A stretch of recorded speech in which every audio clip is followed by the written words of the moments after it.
get started. Hi, my name is Abby Lewis, and I am a Vice President for Phi Theta Kappa Honor Society here at Parkland. I want to thank you all for coming today for the last talk of our three-part series of how to build a business, through which we've been showcasing local business innovators and entrepreneurs to learn how they turn their ideas and dreams into reality. Today we're thrilled to have Mr. Daniel Kraus with us. Daniel is the founder of the local food truck business Cracked, which proudly proclaims that the A came first. If you've been to Urbana's Farmers Market, the lines are always long at the Cracked truck. Our own chapter advisor spends most Saturday mornings in the summer dining on the Hungry Chief with no green pepper, double sriracha, and sour cream. Since the rise of the food truck trend in 2010, food trucks have been popping up in small and large cities over the country with a lively student population and genuine need for more diverse late night options. The U of I seemed an ideal spot for launching a food truck. The concept was created, conceived, and finalized while the founders were students at the University of Illinois, a business designed for students by students. Designed around the students' needs, desires, and late night cravings, the Cracked truck was created to satisfy the necessary pick-me-up before class in the morning, as well as late night cravings before curling up in bed after that long night out. The Cracked truck dishes out breakfast all day and night, serving students beyond the last call, and they have recently added delivery service as well. So please join me in welcoming Daniel Kraus from the Cracked truck. Thank you. Hello. I'm Daniel. I am the founder of Cracked, and today we're just going to be talking about taking an idea from start to finish and how to really start a business, really. So in the beginning, for me, this was just an idea.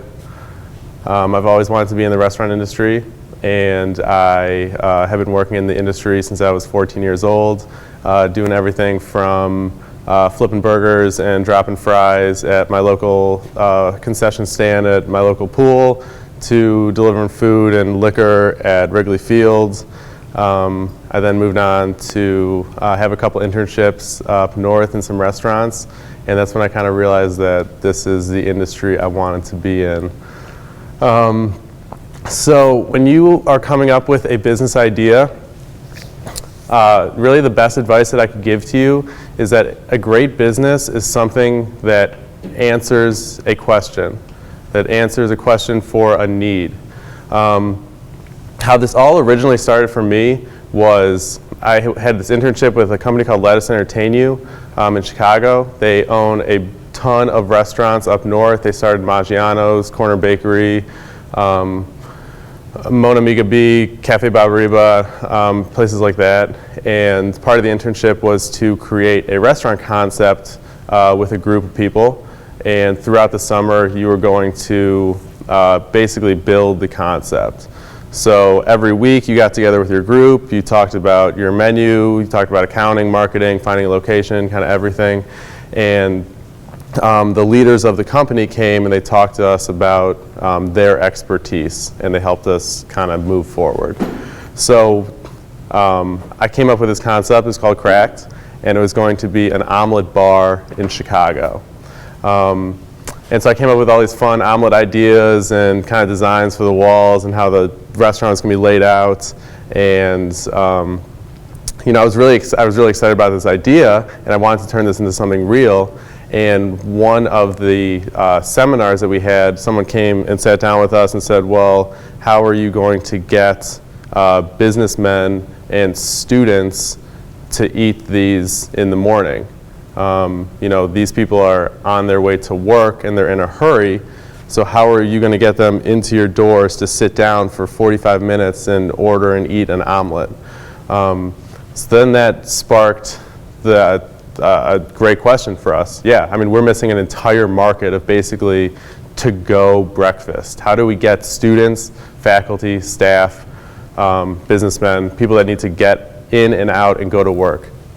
So then the idea became, well, what we could do is we could take every omelet that we have and we could turn it into a breakfast sandwich. So you can come in and you can order any omelet on the menu, or you could order any omelet on the menu as a breakfast sandwich and get it to go. So they loved that, and I was pretty proud of that idea. And from that really stemmed the idea for the food truck. So this was 2010 when the restaurant idea, when I came up with that. And then in 2012, when I was thinking about what do I want to do with my life, I want to open a restaurant. I want to do something in this industry, but I don't have $500,000 to open a restaurant. I don't want to take that kind of risk just yet in my life. So what can I do? So what I did was I took the idea of the to-go omelet bar and I turned that into a food truck concept. So in general, I mean, really the best thing you could do is answer a question, answer a need that you see around you. You know, my need was to-go breakfast, and that's what I feel like we're trying to solve here. So in the beginning, it is a lot of brainstorming.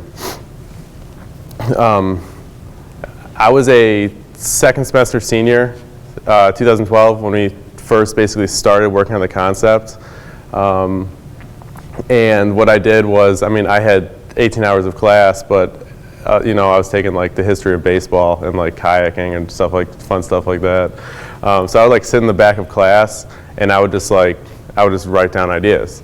You know, you come up with different sandwich names. You are doodling like your logo, drawing layouts for the truck, just going online, researching different pieces of equipment.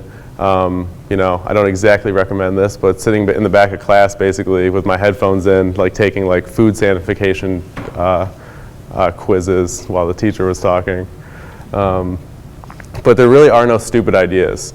And that's kind of what you need to know going forward, is that you're going to fail, you're going to come up with the dumbest things you could possibly think of, but those super stupid ideas are what branch the great ideas.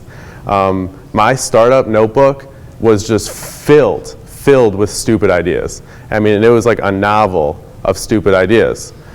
But by the time you get to stupid idea number 1,000, you know, idea 1,001 is something you could stick with. And that's what you're really looking for. It's those gems that you come up with. So through the bad ideas, through the brainstorming, you're really going to find those gems. So just don't be down about, like, you know, I can't think of a good idea. Just, you know, keep going. Build off of your bad ideas.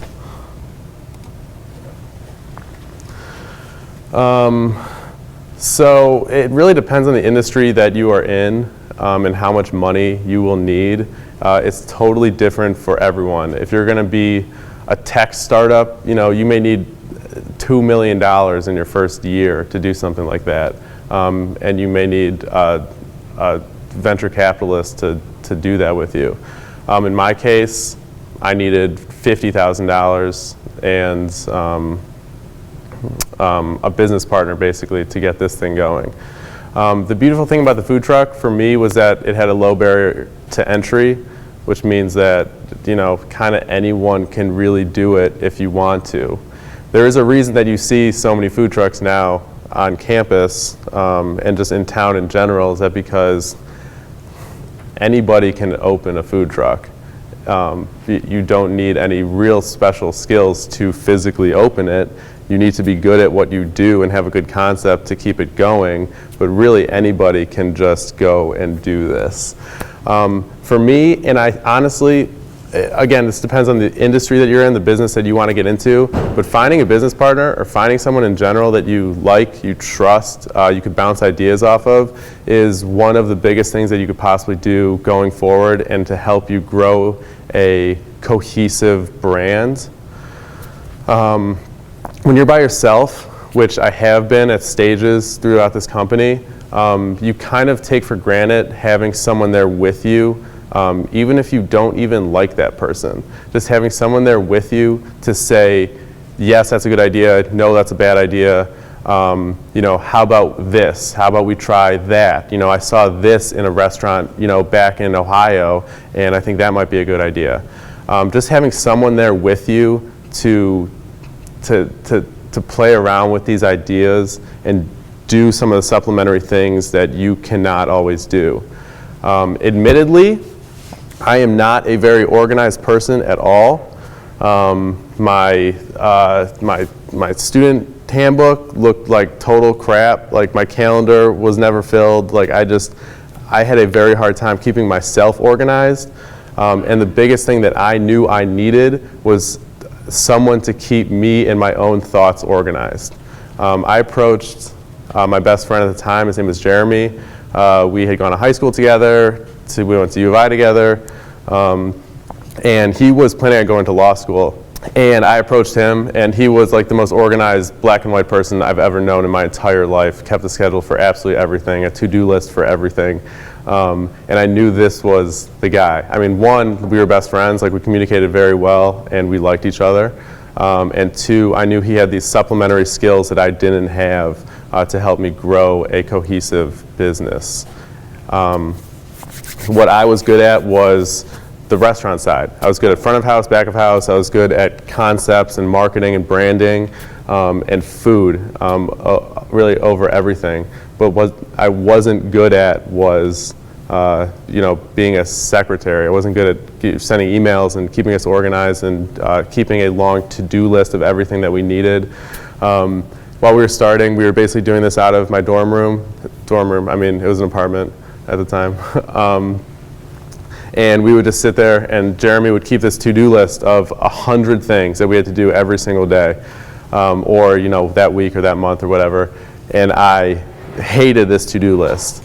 And he would check stuff off, and we would do them, and then 5 more things would pop up on this to-do list for us to do.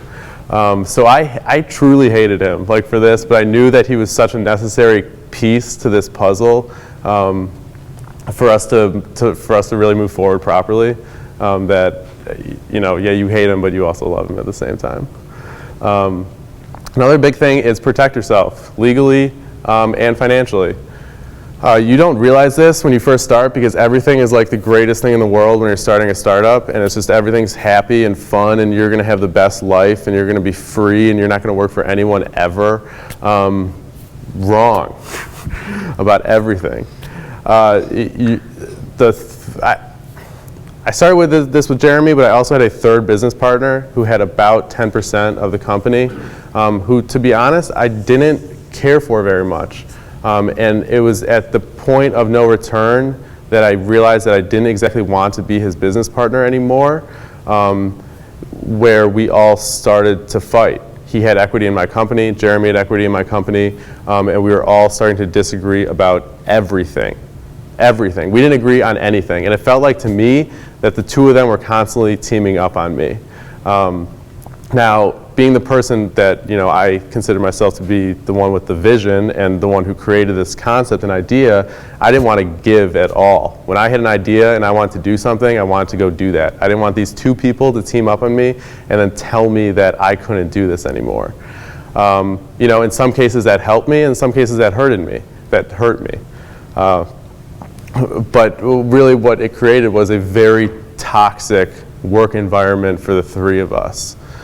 At that time, we started talking about how are we going to change this work environment, and how are we going to get 1, 2, or all of us out of this, because no one's having fun anymore. At that time, I went to Jeremy, and we were not really even friends anymore at this point. This is probably a year and a half, 2 years in, and I offered to buy him out of the company. We kind of went back and forth on a number, and we agreed that he didn't want to be here anymore, that this wasn't his passion, and I bought him out of this company. What happened next was something that we thought we had planned for, but we kind of didn't. Was basically, how do you buy someone out of a company? What legal standings do they still have? What do they get? What do they not get? Weird things like his name was on our credit card, so we had $2,000 worth of credit card points that he tried to walk away with, and the argument was, well, those are Crack's points, and he said, well, no, they're in my name, they're my points. in the end, they ended up being cracks points, was what legally is how that goes. But there's a lot of weirdness when you leave a company or you try to buy someone out of a company that you really want to plan for when you are first going in, especially when you have business partners.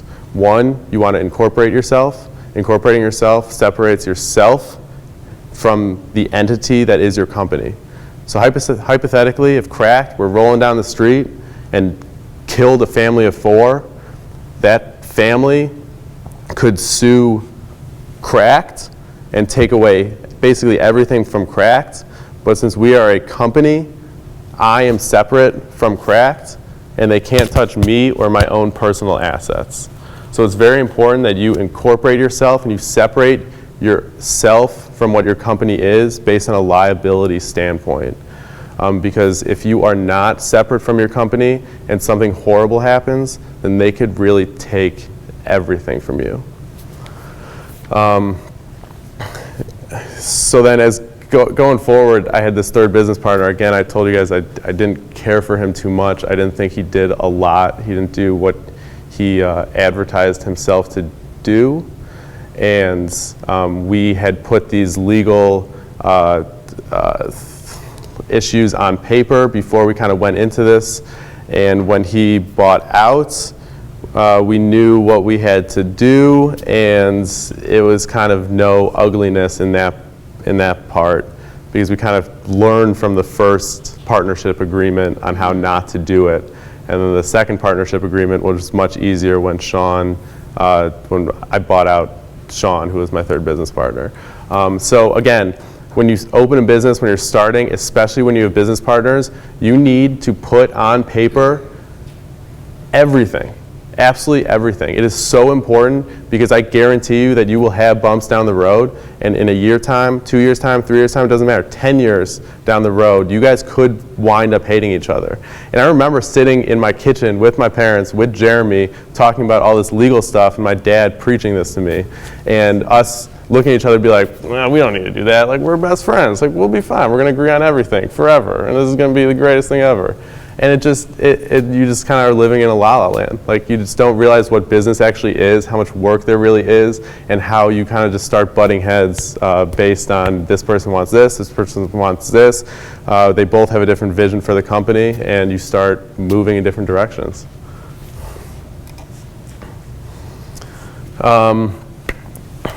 So this kind of ties into finding a business partner, looking for people in your life that are good at things that you are not good at. It is so important to have supplementary help for the things that you are not great at. Again, like I said, I was not an organized person. I'm not going to lie to myself. Admit that to yourself. Then find someone who is organized and they can help you in that regard.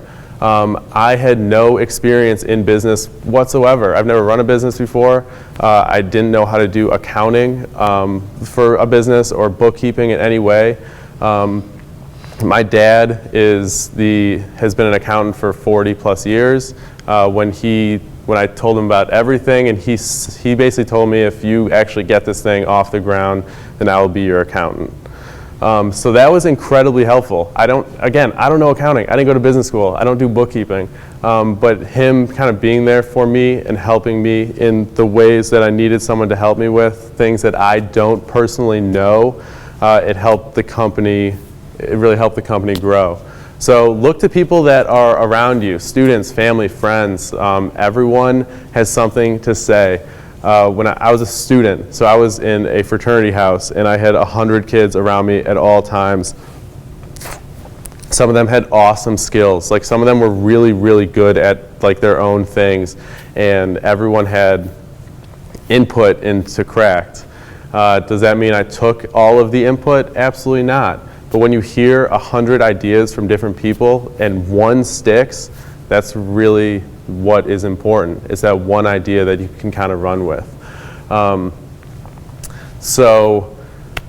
For example, I had two good friends. One was named Sam, one was named Devin. I have to give a ton of credit to them in the logo that we came up with.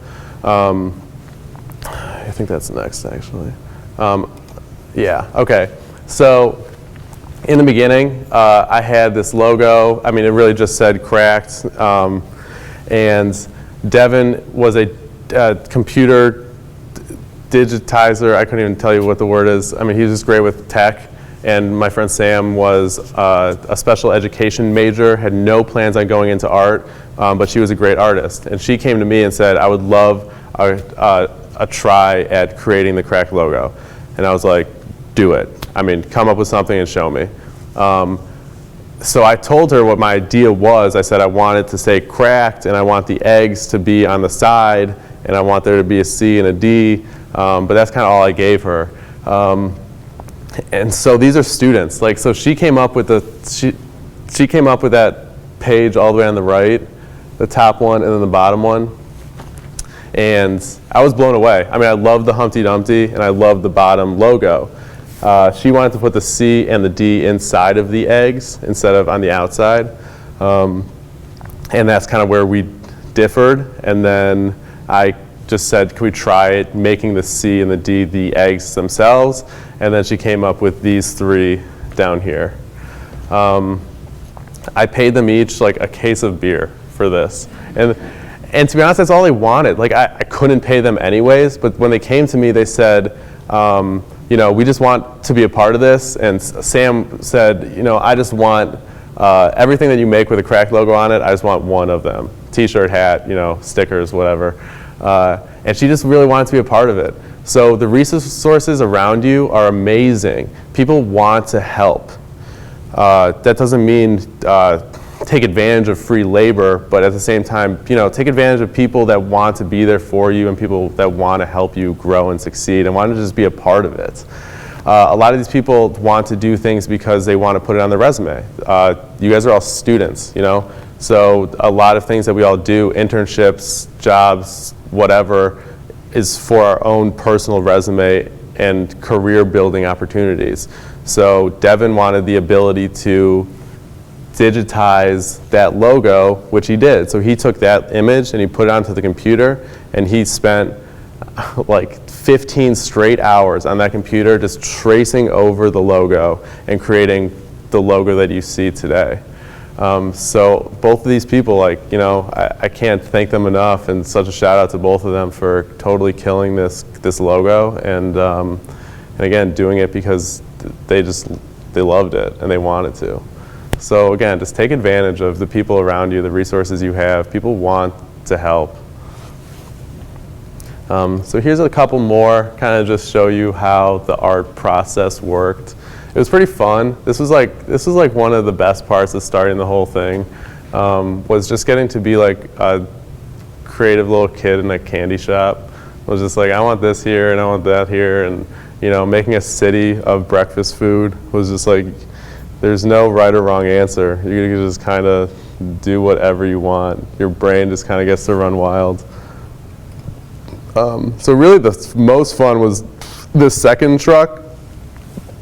And I mean, the thought behind this was kind of like, I think I've just seen Willy Wonka like just way too many times as a kid. And that room of chocolate, you know what I'm talking about? It was just like the greatest scene ever to me. And I wanted to emulate that on the second truck. It was basically just like a wonderland of breakfast food. So this was like the process. Was we had that first image, and then I sent it to my tech guy in California, and he started digitizing it. And that's the first image he came up with, which is pretty far away from the final image. I was a little confused by the tater tot mountain, which had real tater tots on it. That blew my mind. And then that balloon thing, I don't know where he was going with that. But yeah, so I saw that, I was like, all right, we got at least a template to work with. And then it kind of went from there. It's like, oh my God, we could do a potato mountain with a tater tot mine in it, and Humpty just like chilling on the river of syrup, and the balloon, like it was like all just so much fun to just put this all together. It was just, again, it was just like the Willy Wonka in me. So kind of like I said earlier, the best thing that you could do is come up with 1,000 different ideas and go with your 1,001st idea when every one of those is stupid. Don't be afraid to do something stupid. Don't be afraid to mess up because you are, I don't know, because you're scared of what's going to happen. But that's really the best way to learn everything, is doing it and then messing it up. And then what happens from there is then you don't mess it up again. Or you do mess it up again, and then you don't mess it up again. Or you mess it up again. But at one point, like, you're going to get it. Like, you're going to learn from all of your mistakes, and you're going to come back from it, and you're going to remember those mistakes, and you're going to try to not do them again. And you're going to start coming up with systems to help you not make those mistakes again. You're going to put systems in place that make everything idiot-proof, so as you go through the day, you can't even make those mistakes if you tried. It's a little comic that I like. So this is how I feel like, honestly, like the first entire year of the business was for me. Was testing out location, was testing out food, testing out cooking systems for the food. I mean, it's night and day, like what the truck was like 4 years ago as to what it is like today. You know, you could stand in line for 20 minutes and then wait another 20 minutes to get your food, like day one, to now where it's, you should be waiting in line for 5 to 10 minutes. I mean, the farmer's market's a little bit different, but hopefully you get your food within 3 to 5 minutes. So again, like what we did was we served. We went out there. We served for like 2 days, like soft open, and then we just opened, like for students, like ready to go. And we were so bad at it. I mean, again, we took so long to make food for people, and like all we did was we just served every single day. We went out there and we served, and every single day we came up with like one new little thing that made everything easier. And as you go, those little things start adding up. And day by day by day, you know, 3 months later, 4 months later, you finally got some at least functional systems that will help you like operate in an efficient way. So, why a food truck? What are the pros of opening a food truck? These are some of them. I mean, this is kind of what we came up with before we opened also. You know, low overhead, you're not paying $500,000 for a restaurant. You should have less labor. You don't really need to pay rent. We first operated out of a used-stored warehouse. So the warehouse was, I mean, the truck is 8 feet wide and 26 feet long. The warehouse is probably 12 feet wide and 30 feet long. So we had basically no space in this entire warehouse. The thing cost $175 a month to rent, which is nothing in the industry. We operate out of Strawberry Fields, which is a grocery store. They had a walk-in fridge, a walk-in freezer, dishwashing machine, and so we did all of our dishes and product storage at Strawberry Fields. They charged us $75 a month. So we're paying basically nothing to operate this truck on a daily basis. And then labor. I mean, labor was me and Jeremy and Sean, you know, the 3 people that opened it, and we're paying ourselves basically nothing. We're working for 16 hours a day. We're not paying anyone else to do anything, and so we're kind of like actually making some fairly good money at this point. Other things, low barrier to entry. You know, like I said, anyone can start a food truck. If you got $50K, like you could probably do this, and you could probably find someone to give you, you know, that money as a loan. A bank might be interested, but again, it's not $500,000 for a restaurant. I'm not saying $50K is easy to find, but it's not $500,000. It's not $200,000. The last one is, you know, at the time we were all 22 when we opened this thing, and we thought, okay, we could open this thing and fail and fine, we all move on with our lives. You know, Jeremy will go to law school, I'll go to business school, we'll all do other things and move on. We failed, fine, but at least we tried it. So we kind of thought there was a low risk involved in getting into this business in general. Why not a food truck? These are the things that I learned after opening a food truck. It is incredibly seasonal, especially in this town. It's not that you have 11 months a year, February through November, to operate.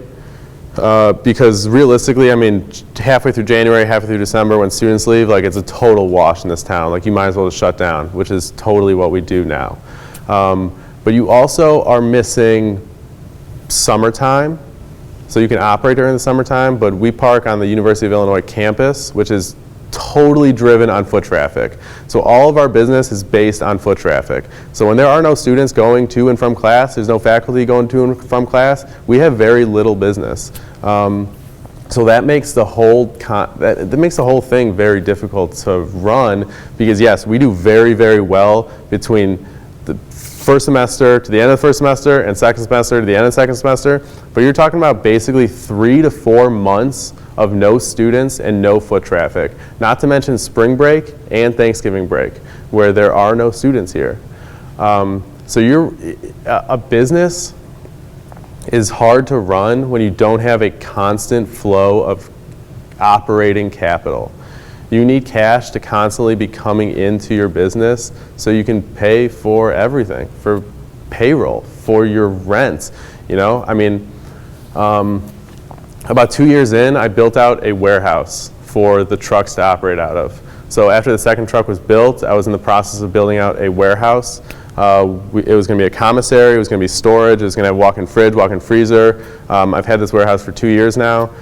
It's great, I love it. The thing is, rent is $4,000.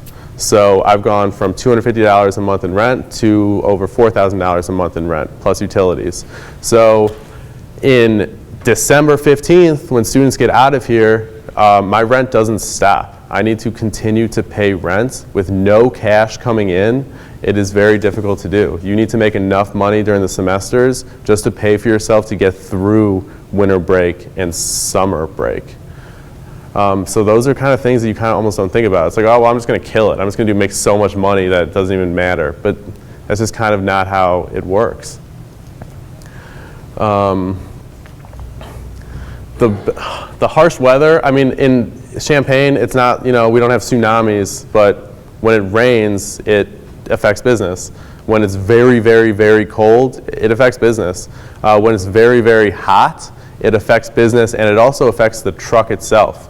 So all of the equipment on the truck, fridges, freezers, grills, whatnot, they all operate at a certain ambient temperature, which means that it should be this temperature or below to operate this refrigerator properly. When it is 105 degrees outside, it is 120 degrees on my truck. The ambient temperature of my fridge is 89.5 degrees, which means that that fridge only has a couple hours of really running properly until it's just going to start running warm. So that prevents me from opening for 10 hours a day during the summer. Even if I wanted to open for 10 hours, I physically couldn't because my equipment is going to fail on me. So I need to either find a way to cool my truck, which I found is totally impossible, or I can just not operate. So you have a business that is successful and can draw people in, but if you physically can't take it out and open it, then it's useless. I've basically become like a maintenance man at this point. That's the hardest part of my job, like almost definitely, because I didn't train in any of this. I don't know refrigeration repair or truck repair, but when you open a truck, when you open a restaurant in general, you find out that everything is going to break on you no matter what. Fridges break, freezers break, and the hardest part about the truck is that it's a truck.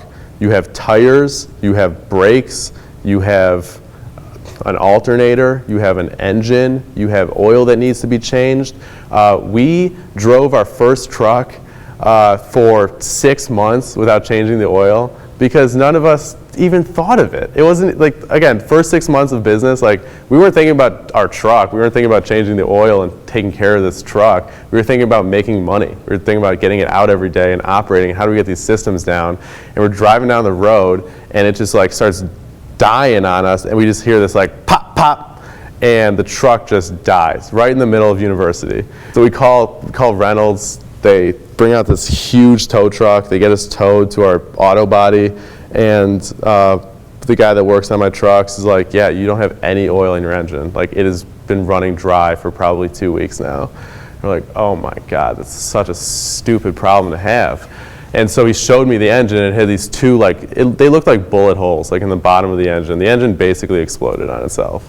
And so he's like, I mean, it's done. You need a whole new engine.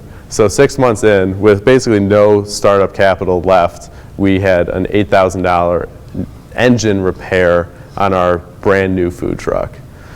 Now, what that taught me was that a food truck, a truck in general, needs to have its oil changed fairly consistently. I never made that mistake again. Again, you do something, you fail at it, you mess up, you make your mistakes, you're probably not going to do it again. I have never forgotten to change the oil on that truck. I've come up with a system that makes it easy enough for everyone to change the oil on that truck. But that was a very big learning moment for all of us at Cracked. Trucks need love.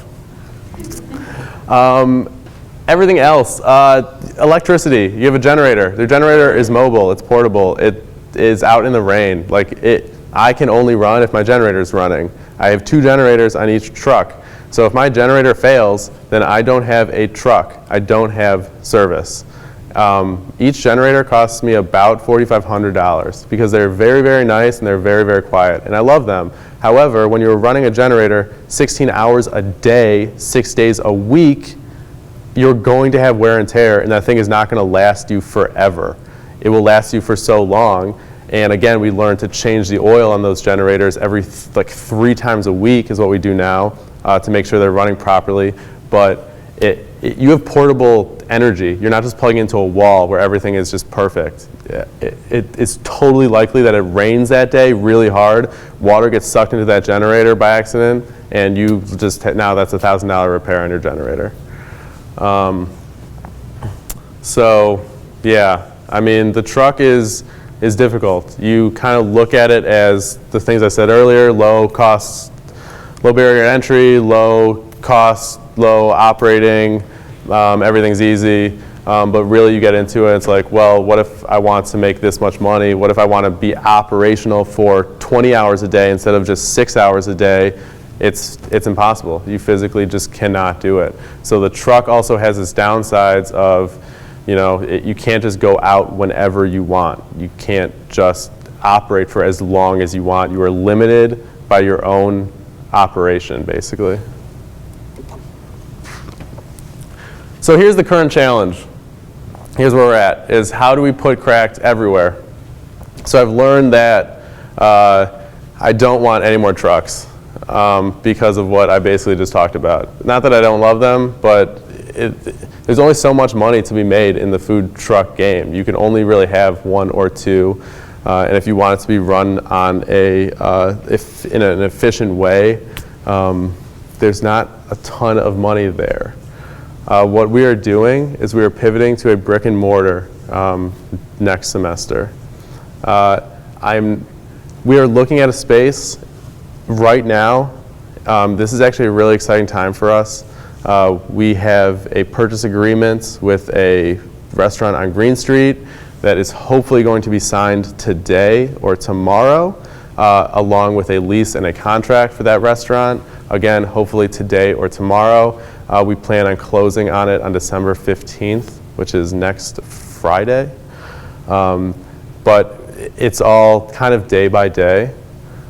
I'm not going to say the name of the restaurant in case it does fall through and we don't end up doing this. But that is kind of the plan for the future, is turn Cracked into a brick and mortar concept. Why? Basically because of all the reasons I just said. Less maintenance, you can operate for 20 hours a day instead of just 6 hours a day. You have a grid to plug your truck into. You have real plumbing. You have real lights. You have a walk-in fridge. When you forget something, you can just walk into the back of the restaurant and grab it instead of take your truck all the way back to the warehouse, which is 5 miles away, and then bring it back because you forgot tater tots that day or something stupid like that. We could also increase the menu because we're going to have more storage. And really the big one is create a system for efficient service.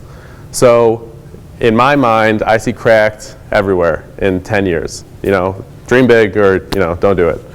But I would like there to be 100 Cracks all over the country. After running the food truck for 4 years, I have found that there is no chance I'm going to be able to put 100 food trucks all over this country. There's no way. The only way that I will actually be able to expand crack is through a brick and mortar concept. The concept that I have moving forward is going to be it's going to kind of be like a cracked meets Chipotle meets Potbelly type of idea. It's going to be more of a quick service to go breakfast. You're going to kind of walk up and there will be kind of cold food, hot food, bread, and you'll be able to order anything off the menu, or you'll also be able to order like a breakfast bowl and kind of pick and choose what goes in there. Fried eggs, scrambled eggs, hash browns, peppers, onions, tomatoes, fun stuff like that. That will then go into like a little conveyor oven and cook it, melt the cheese on top. Sandwiches, we get like a panini press and wrap it up and you're out the door. So that is the concept for the new restaurant. And again, going forward, the idea is, how do we make this so anybody can do this? The truck is much more of a diner. There's a guy on the grill who is flipping everything and putting stuff down, and he's doing this, and he's kind of like a little artist back there. The restaurant, what we need everything to be much more automated. It has to be systemized. So anyone can basically walk in off the street, learn how to do those systems and basically run that restaurant and put out the same consistent product every single time. When you're at the truck, it is totally possible that you go there one day and get a Hungry Chief, and you go there the next day and you get another Hungry Chief, and those two Hungry Chiefs are kind of different. They're not perfect, and that is where we strive to change. The trucks will never be perfect. It's always going to be like that. It's going to be like going to a diner. It's kind of based on who's cooking that day. It's kind of how your food's going to come out. But the restaurant, it's going to be a consistent product of everything is exactly like this. So every time you get something, it is exactly like it was before. And that's how you create a franchisable model for someone to come in, look at your space, fall in love with the systems and say, I want one of these. I'm going to put this in Boulder. And then you can take those exact systems you have, duplicate them, and put them somewhere else. So yeah, that's kind of it.